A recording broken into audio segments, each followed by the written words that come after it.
Hello everyone, welcome to my art channel. तो आज मैं शिवजी भगवान जी की ड्राइंग बना रहा हूँ और ये शिवजी भगवान जी की पोर्ट्रेट का सेकंड पार्ट है। फर्स्ट पार्ट में मैंने आउटलाइन ड्रॉ करी है, तो अगर आपने वो अभी तक नहीं देखे तो वो जा करके आप देखना। एंड सबसे पहले मैं हेयर से ड्रॉ करूँगा। हेयर्स ड्रॉ करने के लिए मैंने सबसे पहले बेस लेयर दी है ब्राउन कलर की, एंड उसके बाद मैं ब्लैक पेंसिल का यूज़ करूँगा और हाईलाइट देने के लिए वाइट पेंसिल का और वाइट जेल पेंसिल का यूज़ करूँगा। तो आप आगे देखते रहिए मैं किस तरीके से करता हूँ। एंड अगर अभी तक आपने चैनल को सब्सक्राइब नहीं किया तो चैनल को सब्सक्राइब करना, और अच्छा लगे तो लाइक कमेंट शेयर भी ज़रूर करना।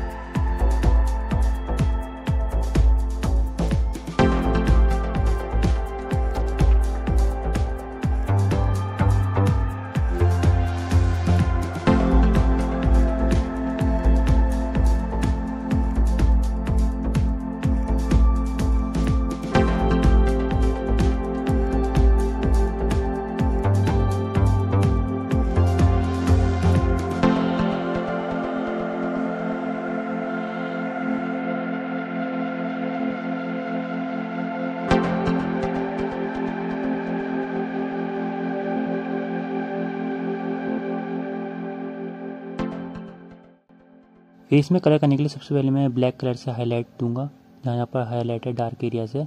एंड देन उसके बाद मैं ब्लू कलर से शेड करूँगा और लास्ट में लाइट ब्लू कलर से ब्लेंड कर दूँगा। तो आप देखते रहिए मैं किस तरीके से करता हूँ।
आई होप आप सभी लोगों ने लास्ट तक वीडियो देखी होगी एंड आप सभी लोगों को वीडियो पसंद आई होगी। अगर आप सभी लोगों को वीडियो पसंद आई हो तो do like share and subscribe my YouTube channel. मिलता हूँ मैं आपसे नेक्स्ट वीडियो में एंड थैंक्स फॉर वॉचिंग।